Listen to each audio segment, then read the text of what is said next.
Bismillahirrahmanirrahim. Assalamualaikum warahmatullahi wabarakatuh. Alhamdulillahirabbil alamin. Alhamdulillahilladzi hadana li hadza wa ma kunna linahtadiya laula an hadana Allah. Asyhadu an la ilaha illallah wahdahu la syarika lah. Lahul mulku wa lahul hamdu wa huwa ala kulli syai'in qadir. Wa asyhadu anna Muhammadan abduhu wa rasuluhu addal amanah wa ballagha risalata wa nasaha al ummah wa jahada fillahi ta'ala haqqa jihadihi hatta atahu al yaqin. Allahumma salli wa sallim wa barik wa an'im ala nabiyyika wa habibika al mustafa Muhammad ibn Abdullah wa ala alihi wa sahbihi wa man sara ala nahjihi wa istanna bi sunnatihi ila yaumiddin. Amma ba'd. Ikhwati al-asatidzah, segenap sivitas pesantren Islam Al-Irsyad, berapa? 7 atau 8 ini? Yakin 7 ya? 7 ya, di Batu, Jawa Timur. Barakallahu fikum, baik dari kalangan asatidzah dan rekan-rekan yang menjadi penopang kelancaran keberlangsungan kegiatan di pesantren kita yang kita cintai ini. Alhamdulillah, tidak pernah bosan kalimat syukur hamdalah tadi menghiasi bibir kita, membasahi lidah kita. Setiap kali di antara kita merasakan mendapatkan begitu banyak karunia ilahi yang tercurah, terlimpah kepada kita, nikmat iman, nikmat Islam, nikmat kesehatan, kesempatan dan kekuatan, sehingga di siang berbahagia ini kita bisa bermuajahah di rumah, di antara sekian banyak rumah Allah di muka bumi ini. Kita duduk di sini bersama-sama untuk saling berwasiat dalam hal kebenaran, at-tawasi bil haq. Kita duduk di sini bersama-sama untuk saling berwasiat dalam hal kesabaran, at-tawasi bis sabr. Bersama-sama kita ingin menggali manfaat dan juga pesan-pesan yang Allah sampaikan kepada kita di ayat-ayatnya, dan pesan dari baginda Nabi kita Muhammad SAW dari sabda beliau. Tentunya harapan yang kita mohonkan kepada Allah Rabbul Izzah, semoga Allah Rabbul Izzah berkenan mencatat langkah kita ke majelis yang mulia ini sebagai amal ibadah yang diterima di sisinya. Semoga pula Allah Azza wa Jalla meridhai langkah kita, memberkati usia kita, mengampuni dosa kita, memberikan manfaat akan ilmu yang kita pelajari bersama. Dan semoga dengan kita belajar, Allah berkenan menjadikannya sebagai wasilah sekaligus sarana dimudahkannya langkah kita ke surganya kelak. Amin ya rabbal alamin wa ya mujibas sa'ilin. Ikhwati asatidzah dan segenap rekan-rekan yang tergabung di pesantren tercinta ini, tema singkat yang kita angkat adalah hakikat kebahagiaan. Setiap kita tentu ingin berbahagia, tidak ingin sengsara, sudah pasti. Ingin hidup tenang, hidup nyaman, tanpa ada gangguan. Namun yang harus dipahami bersama, sebagaimana pesan para ulama kepada kita, orang yang bahagia itu bukan berarti tanpa ada cobaan dan ujian. Hal yang sering ulama sampaikan kepada kita, setiap orang di antara kita memiliki banyak harapan, cita-cita dan angan-angan. Kalau kita mau lihat di sekitar kita atau di hadapan kita, harapan yang memang menjadi keinginan manusia pada umumnya, ya, manusia pada umumnya, baik itu seorang dai atau seorang karyawan, yang semua mengarah kepada keinginan manusia pada umumnya itu tak lepas dari hal-hal berikut. Yang pertama adalah wadhifah marmuqah, kata para ulama, pekerjaan yang mapan. Kalau perlu kerja ringan, gajinya besar. Setuju ya? Setuju. tapi nggak keras suaranya kayaknya. Iya. Jadi yang memang menjadi harapan setiap orang di antara kita, saya mungkin di antara mereka pasti mengharapkan wadhifah marmuqah, ya, pekerjaan yang memang itu menjanjikan. Kalau perlu cuma ngelamun digaji 1 miliar kalau gitu, ngelamun doang gitu ya, ngelamun. Yang kedua adalah zaujah jamilah. Ada yang nggak kepingin? Pasti kepingin, pengen dapat pasangan yang cantik, karena antum laki-laki, ya kan? Zaujah jamilah. Walaupun ya kita harus bercermin lah, kita ini modalnya berapa, dapat berapa kan gitu. Tapi itu manusiawi. Modalnya pas-pasan, pengennya yang lebih dari yang pasaran kan gitu. Yang ketiga kata para ulama adalah markabun, kendaraan yang enak. Nggak mau kendaraan yang bekas dan nggak ada joknya, pasti nggak mungkin nyetir berdiri. Pengennya kendaraan yang enak, dikendarai nyaman, AC-nya nyaman, ya. Lalu yang keempat adalah baitin wasi', rumah yang luas.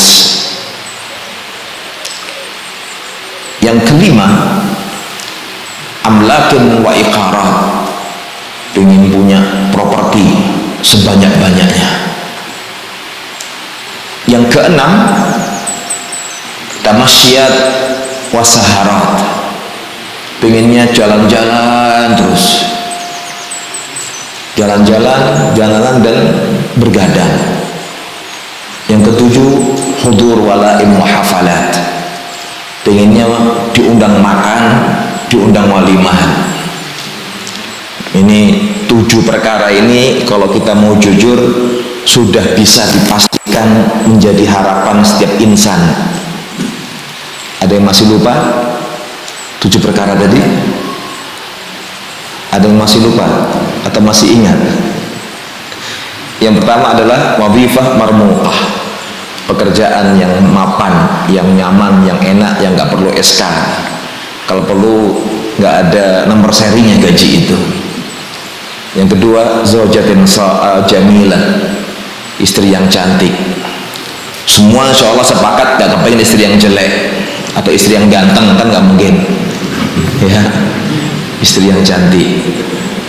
Yang ketiga markabin hani, ya, pekerjaan kendaraan yang enak, baitin wasi', ya, rumah yang luas, amlak wa iqarat, pengen punya properti, ya. Kalau kita keliling-keliling ada villa, kok bagus ya, saya mau punya seperti ini, kalau perlu minta punya 1000.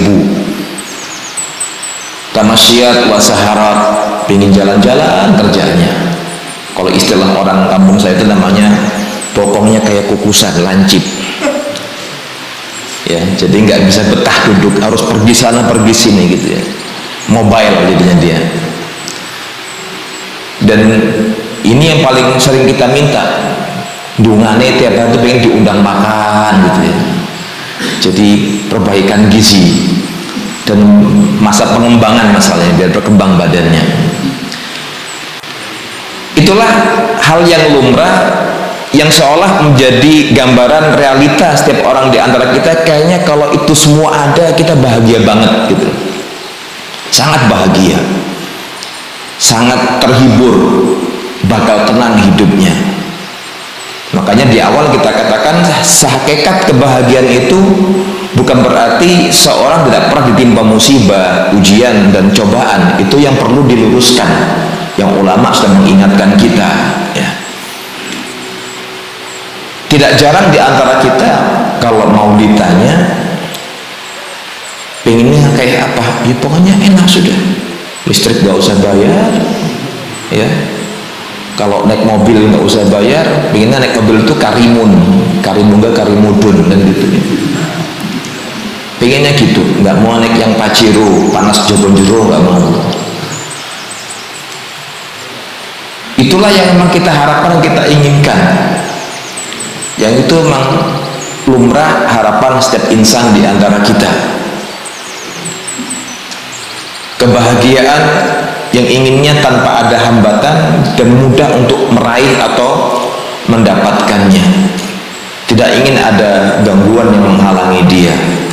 Tidak ingin ada onak dan duri yang pada akhirnya membuat langkah dia terseok-seok menikmati kehidupan dunia ini.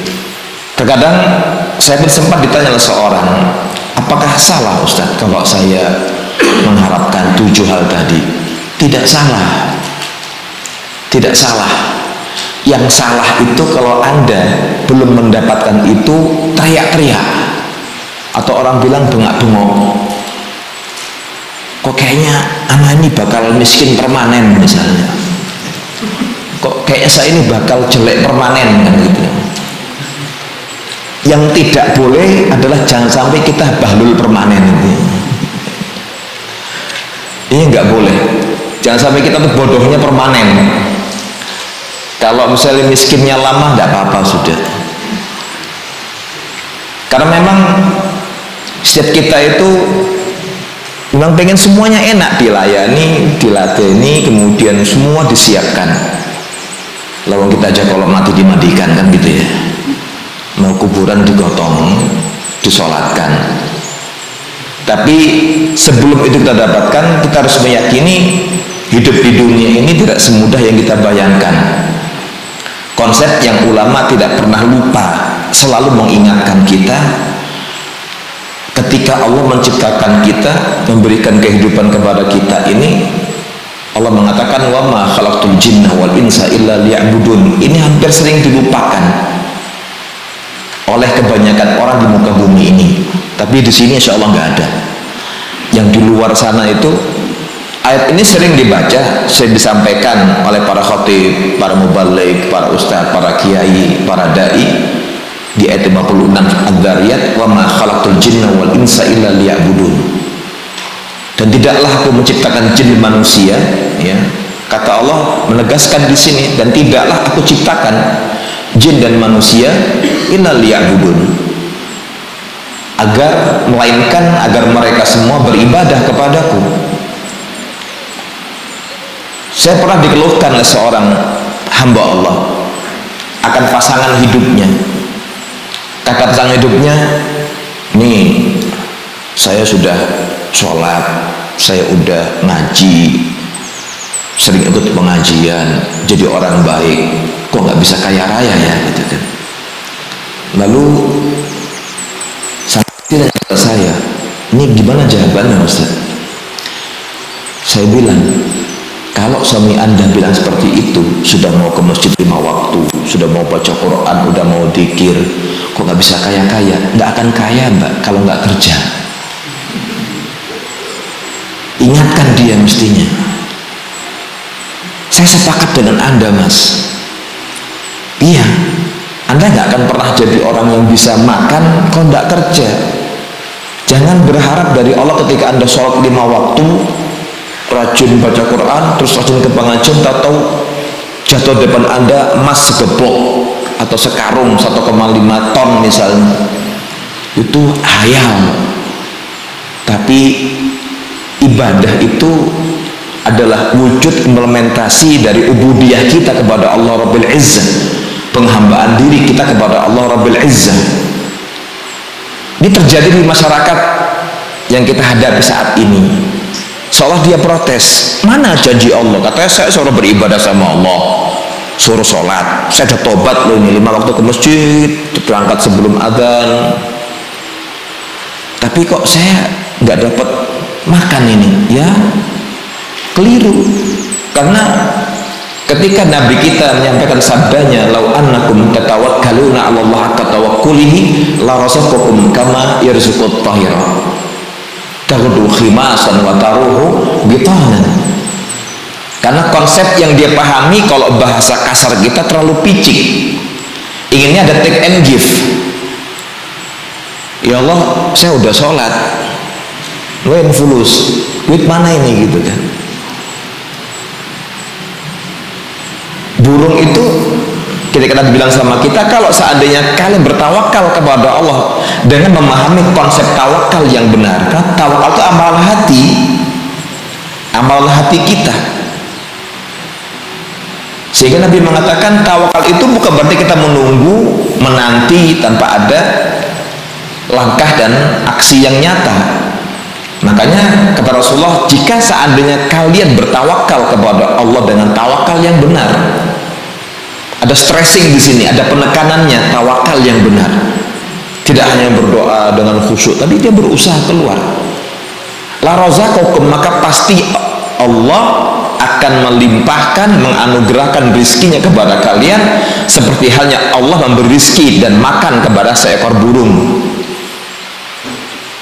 Taghdu khimasan, burung itu Allah kasih petunjuk kalau lagi lapar tidak mendekam di sarangnya, tapi Allah beri dia petunjuk untuk keluar pagi dari sarangnya khimasan dalam kondisi lapar. Burung nggak pernah kuliah, burung nggak punya sawah, nggak punya kebun, ya, nggak punya, tidak ada kampus untuk perkuliahan para burung. Tapi Allah membimbing mereka taghdu khimasan, keluar dari sarangnya dalam kondisi lapar, wa taruhu bitana, pulang sore sudah kenyang. Dia tahu bagaimana cara mengisi perut yang lapar. Kan kalau bahasa kita lah, burung aja ngerti kok kalau lapar kemana perginya. Ini fenomena yang sering kita lihat di lapangan. Agar setiap kita memahami bahwasanya hal yang harus kita jadikan patokan dan konsep hidup kita itu jangan menurut selera, nafsu dan pikiran kita, tapi tempatkan diri kita memahami yang Allah sampaikan kepada kita. Orang yang bahagia itu ketika dia masih memiliki keimanan yang melekat dalam hatinya dan tercermin dalam wujud amaliyah nyata dalam bentuk amal solehnya, dan selalu istiqomah mempertahankan kesolehannya dan amal kebaikan dia. Sehingga sebagian kita memahami kalau orang bahagia itu harus dengan materi yang banyak. Sebagian kita memahami kalau orang kaya itu harus punya anak yang banyak. Sebagian kita memahami kalau orang yang bahagia itu harus bermain-main, menghambur-hamburkan harta. Tidak. Kebahagiaan yang hakiki itu kalau kita bisa mencermati yang Allah sampaikan kepada kita di ayat 97 An-Nahl, ketika Allah menegaskan, menggambarkan kepada kita, man amila salihan min dzakarin aw unsa falanuhyiyannahu hayatan thayyibatan. Di petikan awal ayat ini Allah mengatakan man amila salihan, barang siapa yang beramal soleh, dalam tanda kutip, barang siapa yang Allah berikan peluang, kesempatan, taufik untuk bisa mengerjakan amal kebajikan, amal kebaikan, wahwa mu'min, ya, min dzakarin aw unsa, baik dari kalangan pria ataupun wanita, wahwa mu'min, dan dia ketika beramal soleh itu dalam kondisi beriman, punya iman, punya keyakinan dan percaya kepada Allah. Allah katakan falanuhyiyannahu hayatan thayyibatan, maka pasti akan kami berikan kepada dia kehidupan yang baik. Yang jamin siapa di sini? Allah. Yang berjanji siapa di sini? Allah. Yang memberikan siapa di sini? Allah. Sering di antara kita membaca ayat ini atau mendengarkannya, tapi tidak jarang di antara kita tidak bisa mencerna dengan baik. Allah yang mengatakan falanuhyiyannahu hayatan thayyibatan, maka sudah pasti akan kami berikan kepada hamba tadi dari kalangan pria dan wanita yang beramal soleh dalam kondisi beriman, hayatan thayyibatan, kehidupan yang baik yang membahagiakan di dunia wal akhirah.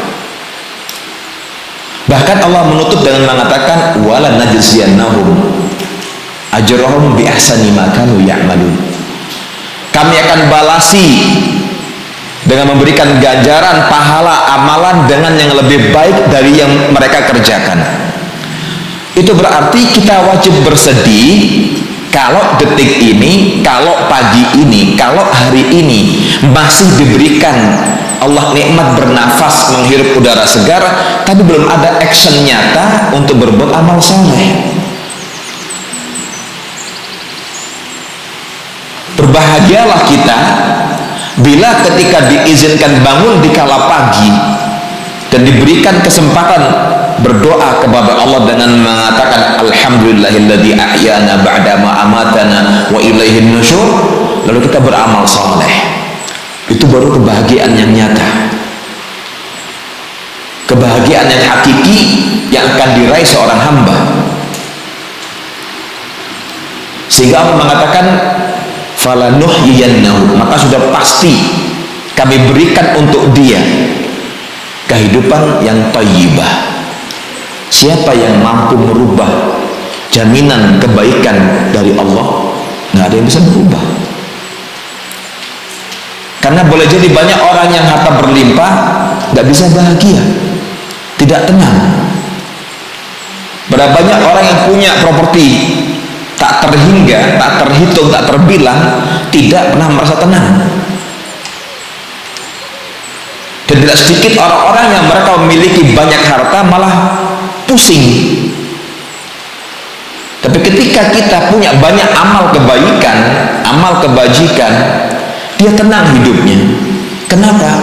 Karena dia menyadari tidak ada sesuatu yang terjadi di muka bumi ini kecuali atas seizin Allah. Ingat, para ulama pernah mengingatkan kita, yang nanti kita hadapi di hadapan mata kita itu tidak lepas dari dua hal yang akan terus berseberangan dan beriringan. Ada hidup, ada mati, ada sehat, ada sakit, ada kaya, ada miskin, ada kalanya sukses, ada kalanya gagal. Itu sudah pasti, selalu beriringan dan nggak pernah bisa memiliki sifat yang sama, nggak mungkin.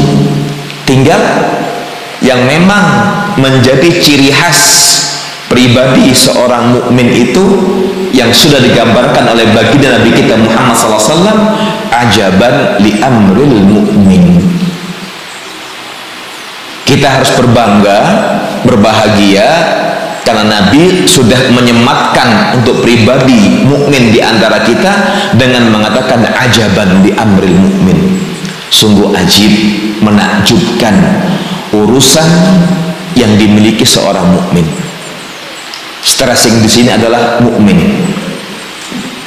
bukan ajaban li amri abdin. Tapi Nabi memberikan stressing predikat ajaban li amril mukmin. Sungguh menakjubkan, ya, sungguh ajib, sungguh mengherankan perkara sikap kepribadian yang dimiliki seorang mukmin. Inna amrahu kullahu khair. Ini yang kadang kita luput untuk mencerna dengan baik. Seluruh urusan yang dimiliki seorang mukmin semuanya baik di mata dia. Khair alhamdulillah, khair alhamdulillah.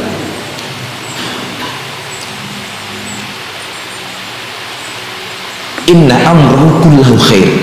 Nabi yang bilang sama kita, lihat kepribadian dan perkara dan segala sikap yang dimiliki seorang mukmin kullahu khair. Semuanya baik. Semuanya baik. Itu ciri seorang mukmin, melihat segala sesuatu dengan kacamata kebaikan dan selalu berhusnudzon kepada Allah Rabbil Izzah.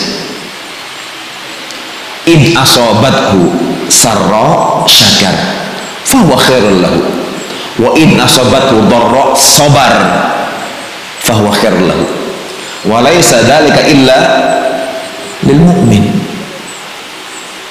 Ini contoh keajaiban kepribadian sikap perkara yang dimiliki seorang mukmin. Kalau mendapatkan kebaikan dia bersyukur, kalau mendapatkan hal yang kurang baik dia bersabar. Ibarat kata kita, kalau dia harus terbang maka dia menggunakan dua sayap, asyukru was sabru. Bas, bersyukur dan bersabar, bukan bersyukur dan kufur, syukur dan sabar. Inilah modal utama seorang mukmin yang harus dia pegang, harus dia bawa, dan seperti sayap yang buat dia terbang. Asyukru wassabru, bersyukur dan bersabar. Yang Nabi sampaikan kepada kita, modal dasar yang akan menjadi penopang hidup seorang mukmin, yang dia akan bisa tegak berdiri di muka bumi ini, adalah asyukru wassabru. Asyukru fis sarra wassabru fid dharra. Sehingga Nabi mengatakan walaysa dzalika illa lil mu'min.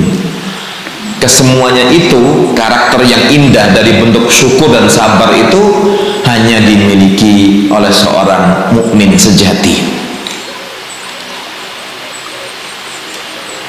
Kok bisa?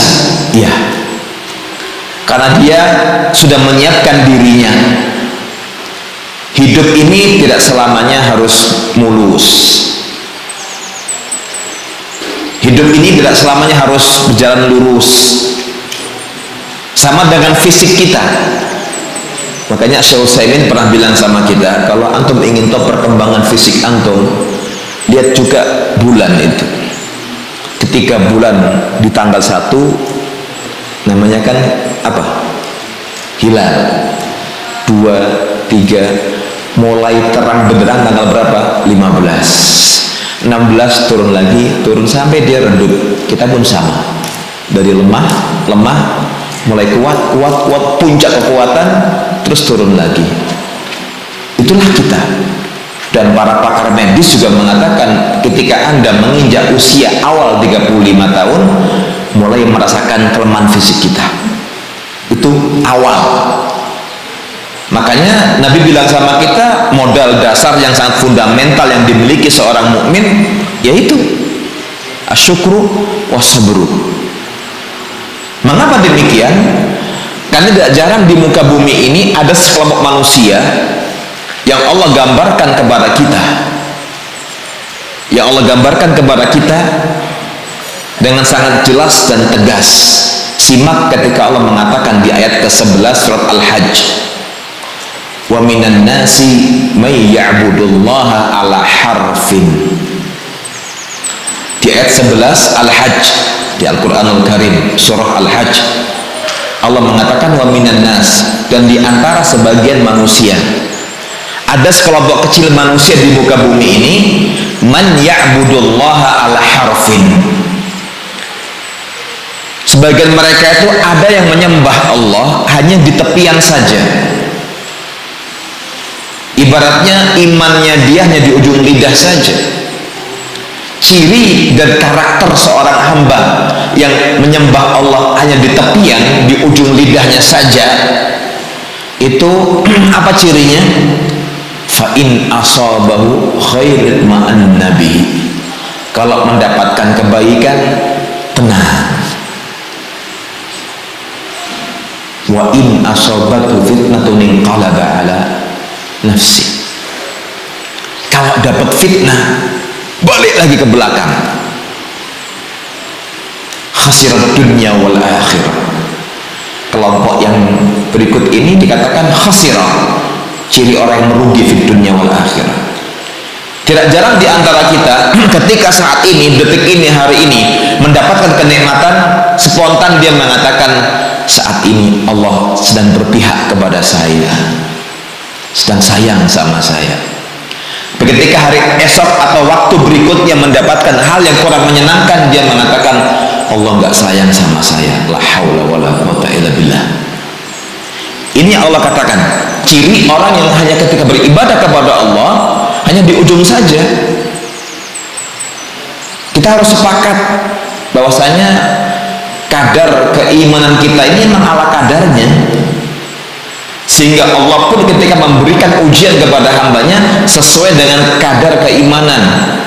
Dan yakini bahwasanya ujian yang Allah timpakan kepada setiap orang di antara kita tidak akan pernah melampaui keimanan dia.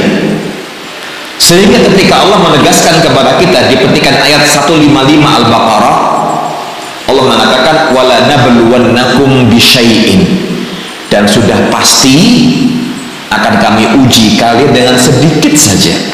Allah tahu kok, karena kadar iman kita memang ala kadarnya.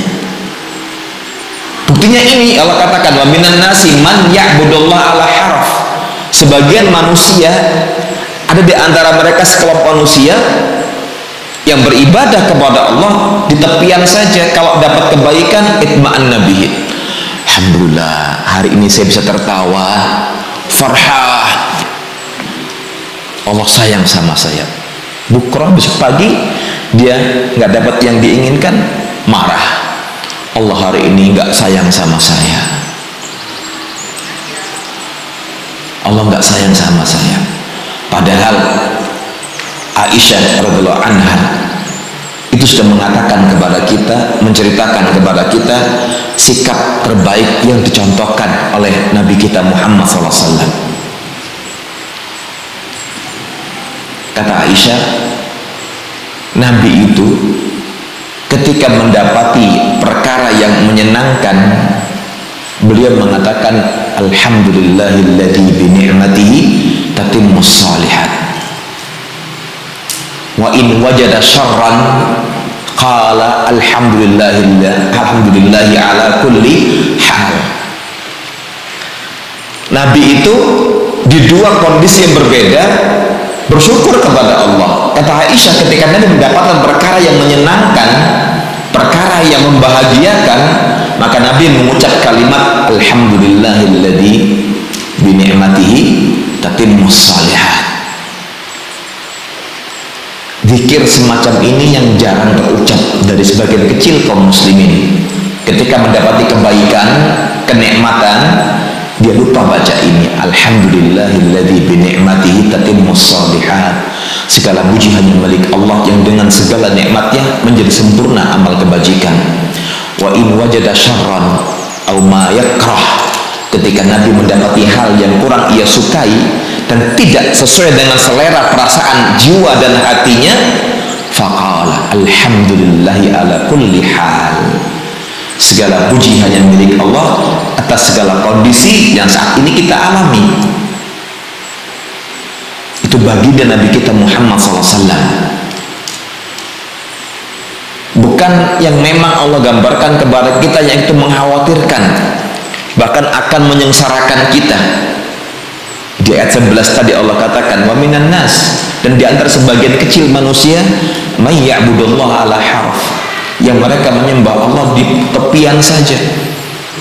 Ketika dapat kebaikan maka dia tenang, sebagaimana yang Allah sampaikan hal senada di ayat ke-15 Al-Fajr, fa ammal insanu idza mabtalahu rabbuhu fa akramahu wa na'amahu fa yaqulu rabbi akraman.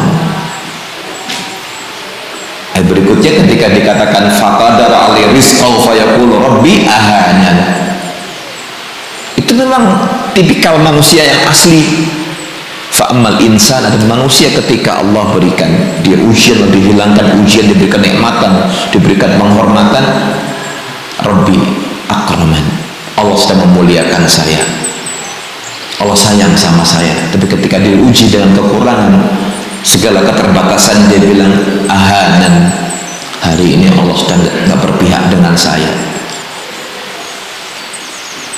Padahal yang Allah perintahkan kepada kita adalah tatkala di antara kita mendapatkan perkara di luar harapan yang kita inginkan, Allah di hadis qudsi mengatakan faman wajada khairan falyahmadillah wa man wajada syarran aw ghaira dzalika fala yalumanna illa nafsah.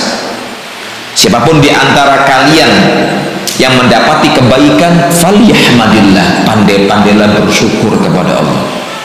Wa man wajada syarran aw ghaira dzalika fala yalumanna illa nafsah. Dan siapapun di antara kalian mendapati perkara di luar harapan, gak sesuai dengan permintaan, fala yalumanna illa nafsah, jangan salahkan siapa-siapa, tapi salahkan diri sendiri. Yang lebih berbahaya kalau di antara kita, mohon maaf, mendapati hal yang buruk. Hari ini misalnya motornya hilang, besok mobilnya hilang, besok ada yang meninggal keluarganya, besok rumahnya disita. Kita berdoa terus bilang gini, ya Allah, saya salah apa? Ini lucu. Kalau seorang manusia, seorang hamba protes sama Robnya dan mengatakan, ya Rob, salah saya apa? Padahal Nabi sudah bilang sama kita, kullu bani Adam khata. Kalau kita masih protes sama Allah, ya Rob, salah apa? Itu kalau kata orang kita, raksi ini orang. Kalau kita malah protes sama Allah, ya Rabb, saya salah apa ini? Kok engkau uji dengan ujian bertubi-tubi? Ini sebuah kekeliruan yang perlu diluruskan oleh sebagian kaum muslimin. Ketika dia protes sama Allah, ya Allah, saya dosa apa? Saya salah apa ya Allah? Engkau timpakan kepadaku uji bertubi-tubi, tapi si fulan nggak pernah engkau uji ya Allah. Jangan lihat si fulan ataupun si alan, jangan. Lebih parah kalau kita malah protes, saya dosa apa ya Allah? Dan sebelum kita lahir, Nabi sudah memberi kita ultimatum, kullu bani Adam khata. Setiap anak Adam itu banyak berbuat lupa dan salah, sudah pasti itu. Tapi kalau kita malah protes kepada Allah, saya salah apa ya Allah? Itu keliru. Apakah ketika Nabi diuji, ketika dilempari batu oleh orang Taif, dia bilang, ya Rob, saya salah apa? Ketika Nabi dilempari kotoran hewan, darah hewan, dan dilecehkan, diberikan label dengan julukan yang sangat hina, dengan sekian julukan, dibilang sahir, tukang sihir, dibilang kahin, dukun, dibilang syair, penyair, dibilang syair majnun, penyair gendeng, dan dibilang majnun. 5 label. Pernahkah beliau mengatakan, ya Allah, saya dosa apa? Kok kaumku ini malah menjulukiku dengan 5 julukan tadi? Sahir, kahin, syair majnun, wa majnun. Antum pernah nggak dilabeli 5 label sekaligus? Kan nggak pernah. Nabi itu datang membawa risalah ilahi, wahyu Allah, la ya'til batil min baini yadai wala min khalfi, yang tidak ada kebatilan sama sekali, hak. Tapi Nabi gak pernah mengatakan, ya Allah, saya salah apa? Ini kaumku kok malah menolak? Karena memang beliau menyadari bahwasanya kalau beliau itu ingin mendapat kebahagiaan, mendapat ketenangan, kenyamanan, harus melewati etapa-etapa, tahapan-tahapan yang harus dia lewati. Kalau kita mengatakan orang yang bahagia itu yang nggak pernah ada tantangan dan penderitaan, salah kita. Nabi sudah mengatakan, inna syaddan nasi bala'an al-anbiya, summal amsal fal amsal, wa fi riwayat summal ladina yalunahum summal ladina atau summal salihun summal salihun. Manusia yang paling berat ujiannya itu adalah para nabi. Jadi kalau di antara kita diuji dan merasa berat, lihat, ada yang lebih berat dari kita, Nabi kita Muhammad SAW dan Nabi sebelum beliau. Semua solihun, baru orang yang soleh. Itu berarti kita di nomor berapa kesolehannya? Berarti belum seberapa ujian kita, belum seberapa. Tapi ya Ustaz, apakah saya boleh minta sama Allah jangan diuji seperti ini? Silakan engkau minta, tapi Allah lebih tahu bahwasanya ujian yang menimpamu ini itemnya, dan yang menimpa saudaramu seperti ini itemnya. Sehingga Aisyah sudah mengatakan kalau Nabi mendapat hal yang kurang menyenangkan, dia malah mengatakan alhamdulillah ala kulli hal. Itu yang jarang kita lakukan. Tapi malah sebagian di antara kita yang di luar sana itu malah mengatakan, saya salah apa ya Allah? Saya dosa apa ya Allah? Kok terus bertubi-tubi?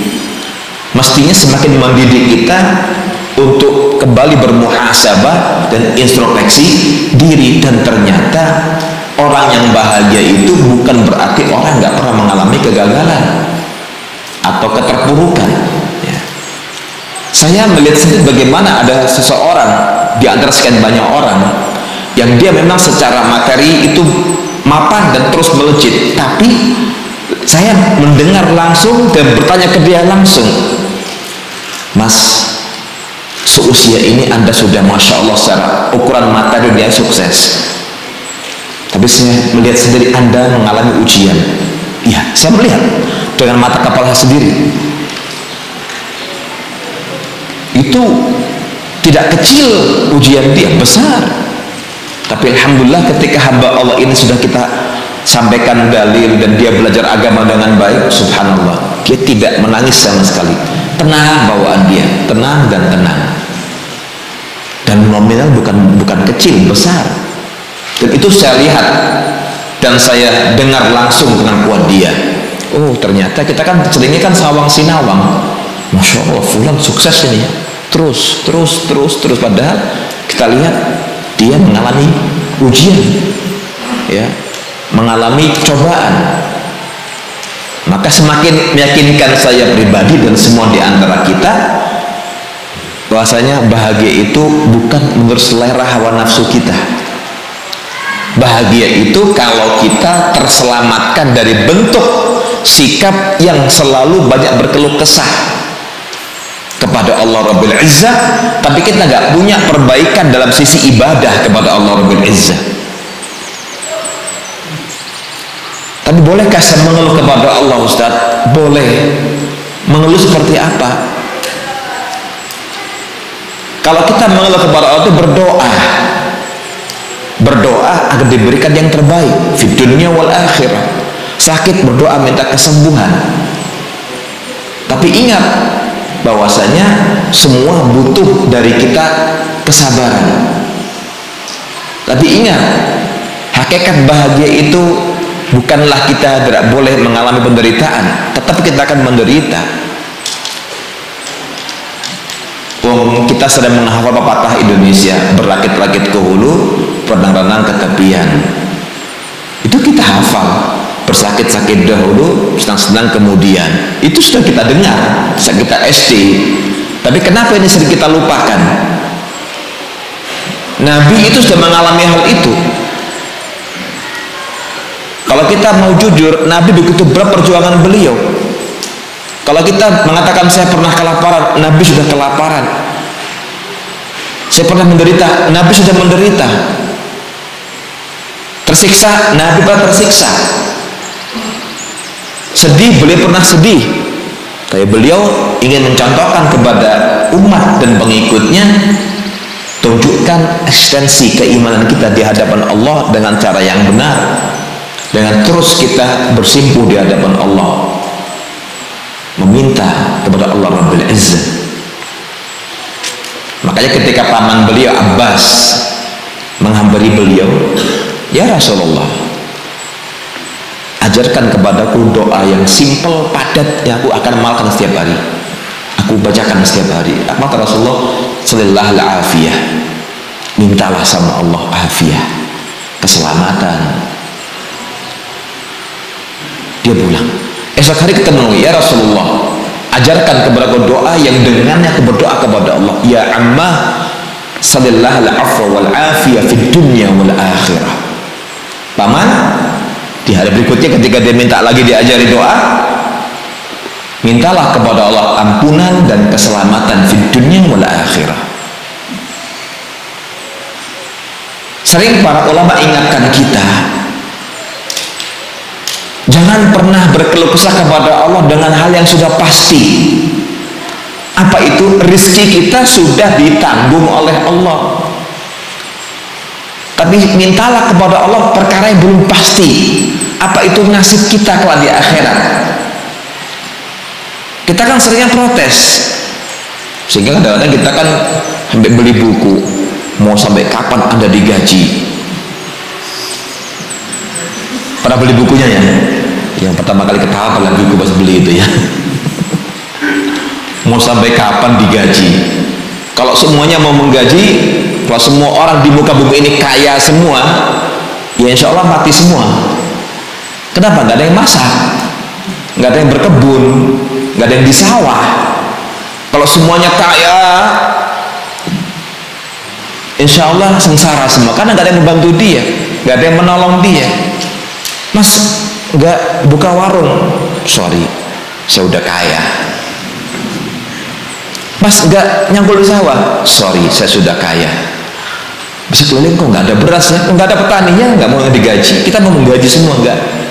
Tapi ingat, itu sudah Allah atur semuanya. Makanya kata para ulama, jangan pernah mengeluhkan kepada Allah akan hal yang sudah pasti dijamin oleh Allah kepada hamba. Rizki kita belum lahir saja sudah Allah perintahkan malaikat menuliskan untuk si janin ini pertama rizkinya, bikat birizki, subhanallah. Sebelum kita lahir sudah dicatatkan rizkinya segini, segini, segini, sudah pasti itu. Dan mintalah kepada Allah hal yang belum pasti untuk kita raih. Itu nasib kita kelak di akhirat, belum pasti kita. Maka kita katakan bahwasanya itulah kebahagiaan yang hakiki yang kita mintakan kepada Allah. Lihat, saya pribadi pernah mengalami langsung 16 tahun yang lalu. Ada seorang hamba Allah menghampiri saya habis Jumatan. Ustaz, iya, kenapa? Ana ingin bukti ente seorang ustaz dan pintar. Apa? Ana mau tanya. Ana sudah tanya sekian orang yang berilmu, orang yang berkompeten dalam bidang agama, hafal Quran, hafal hadis. Ana berkali-kali sakit, berkali-kali gagal, berkali-kali kena musibah, toko anak bangkrut, usaha anak hancur semuanya. Anak tanya kepada mereka, bagaimana doa supaya anak nggak bangkrut, nggak sakit, nggak gagal, rumah nggak kebakar, nggak di PHK? Saya bilang, ini bukti memang antum ini bodoh. Saya bilang. Makanya saya tanya gitu kan. Oh iya, saya jawab. Ada doa semua itu. Di mana Ustaz? Al-Quran. Mana? Ayat 201 Al-Baqarah. Hati-hati ente ngomong Ustaz katanya. Saya juga hati-hati ngomong ini masalahnya. Ente kan nanya doa ketika ente sakit, nggak nemu doanya apa, bingung, rumah kebakar, istrinya nggak soleha, anaknya nggak soleh-soleha. Ini doa yang harus dibaca yang mana? Rabbana atina fid dunya hasanah wa fil akhirati hasanah wa qina adzabannar. Anak tahu tuh Ustaz, ya karena diamalkan. Lihat, itu saya waktu itu mau ketawa takut dosa kan gitu ya. Mau ketawa takut dosa, itu jangan dibalik, nggak ketawa dosa kan gitu. Ini realita di lapangan. Ada orang bingung nyari doa, subhanallah. Sama ketika saya dulu waktu masih kuliah dan pergi ke Mekah tawaf, ada jamaah haji umroh itu diem pas tawaf keberapa, bingung dia, nangis. Saya datangi, Pak, Bu, kok berhenti tawafnya, kenapa? Diem, nangis dia, sembuhkan. Kan biasanya jamaah haji umroh kan dikalungi apa di lehernya itu? Hah? Bukan bokat ya, tapi ada yang dikalungi lagi, kedua apa itu? Yang pengalaman ikut haji reguler siapa? Doa-doa setebal ini nih. Pernah ngalami ya? Saya bilang, Bu, Pak, kenapa kok nangis? Ya Allah Mas, saya ini nggak bisa baca. Kata bimbing saya, iki wocon kabeh. Ini puluhan halaman, masya Allah. Sampai meminta apa? Bingung. Moconya angel sambil ngomong, bingung. Kadang saya muter terbalik, kadang-kadang. Ini saya pegang. Baca doa yang paling ampuh. Apa Mas? Doa sapu jagat. Nah itu yang saya bisa. Ya wis. Rabbana atina fid dunya hasanah wa fil akhirah hasanah wa qina adzabannar. Kepengen sehat, baca doa ini. Kepengen selamat, baca doa ini. Istri yang cantik, baca doa ini. Rumah yang megah, baca doa ini. Karena kebaikan umum. Rabbana atina fid dunya hasanah wa fil akhirah hasanah. Harus seimbang, balance fid dunya wal akhirah. Wah iya, saya lega sekali. Wis tawaf mana? Yuk tawaf, semangat nih. Awal nangis, sesembuhkan bingung. Yo apa mau coba lagi? Kita suruh menghatamkan semua, kalau enggak sah. Itu bayangan, Mas, bayar mahal-mahal nabung puluhan tahun sampai depan Ka'bah, saya bingung, Pak, tidak sah ini, katanya. Keliru ini gitu. Dia ingin bahagia, sudah bahagia ke Mekah, suami istri keturutan, tapi kok berat pada akhirnya. Soal dia mengatakan, Pak, ini gagal kita bahagianya ini. Saya bilang, nggak ada kata gagal. Ambil, muter, baca doa ini aja. Alhamdulillah lega dia bilang. Ini yang kadang-kadang kita luput untuk memahami hakikat sebuah kebahagiaan. Kita wajib bersedih, bermuram durja kalau kita pagi ini nggak diberikan kesempatan beramal soleh. Sebagai penutup, Nabi kita sudah mengatakan kepada kita, kalau orang itu merasa orang yang paling bahagia, yang punya harta paling berlimpah, simak hadis ini ketika beliau, Nabi kita bersabda sallallahu alaihi wasallam, man asbaha minkum aminan fi sirbi mu'afan fi jasadihi wa indahu qutu yaumihi faka'annama hisat lahu dunya bihadafiriha. Barang siapa yang pagi ini mendapatkan dirinya aminan fi sirbi, mendapat rasa aman untuk dirinya, keluarganya, dan di lingkungannya, diri, keluarga, dan lingkungan, mu'afan fi jasadihi, sehat jasmani dan rohaninya, wa indahu qutu yaumihi, hari ini bisa makan apa saja, kata Rasulullah, faka'annama hisat lahu dunya bihadafiriha, seolah dia diberikan oleh Allah dunia dan seisinya. Bukan nominal yang kita inginkan, tapi tiga perkara ini tidak semua orang bisa merasakannya. Rasa aman untuk diri, keluarga, dan lingkungannya, sehat jasmani rohani, dan bisa makan. Berapa banyak orang yang berduit, makannya milih, ujung-ujungnya nggak boleh air putih. Ada nggak itu? Ada. Makannya milih, semua daging nggak boleh, jadi vegetarian. Daun pun milih, nggak sembarang daun pintu nggak boleh, daun jendela nggak boleh ya. Tapi ketika makan daun pun dipilihkan, nggak boleh Pak, yang ini nggak boleh, ini bikin asam urat, ini bikin kolesterol. Akhirnya dia mati karena bingung milihnya. Nggak berharga itu uang. Saya pernah diberitahukan oleh seorang yang maaf sangat kaya raya, kena penyakit parah, bahkan dia beli sebuah alat yang harganya 0,5 M dia beli, tapi nggak menolong penyakitnya, nggak menolong penyakitnya. Itu yang kadang kita syukuri, bahasanya hakikat kebahagiaan itu kalau kita selalu diberikan peluang dan kesempatan oleh Allah beramal soleh, bukan dapat duit, bukan. Tapi ketika Anda diberikan hidayah taufik di atas Islam, di atas sunnah, dan bisa mengerjakan amal kebajikan, baru Anda bahagia. Anda layak untuk tersenyum bahagia. Kan nggak semua orang bisa mengerjakan itu. Berapa banyak orang yang mengatakan bahagia apa? Ya, tadi itu kita katakan 7 hal yang diharapkan tadi itu. Tapi Anda akan mengatakan saya orang yang paling berbahagia ketika bisa istiqomah di atas ketaatan, diberikan peluang hidayah taufik berbuat amal kebajikan dan amal kesolehan. Itu yang kita inginkan. Terlebih kita akan bahagia kalau menutup hidup ketika wafat dan mati dalam kondisi husnul khatimah. Husnul khatimah itu yang paling bahagia, karena nggak semua orang meraih itu. Jadi ini akan menghibur hati kita, jiwa kita, tatkala kita memahami hakikat sebuah as-sa'adah, kebahagiaan, sesuai yang memang Allah gambarkan kepada kita dan Nabi contohkan kepada kita. Demikian dari saya. Nasihat ini tentunya secara pribadi saya tujukan untuk saya pribadi, karena saya juga butuh nasihat itu agar saya juga bercermin diri. Tidak hanya orang Jawa Tengah mengatakan jarkoni, bisa ngajar tidak bisa ngelakoni, tidak, atau omdoh. Jadi setiap hal yang kami sampaikan tentu yang pertama kali harus bisa mengamalkan saya pribadi. Tentu kita berdoa kepada Rabbul Izzah, semoga Allah berkenan menganugerahkan kepada kita hidayah taufiknya kepada kita untuk kita istiqomah di atas ketaatan dan sunnah Nabi Muhammad SAW, dan memberikan kepada kita kesempatan dan peluang untuk istiqomah mengerjakan amal kebajikan hingga ajal menjemput kita. Allahumma amin.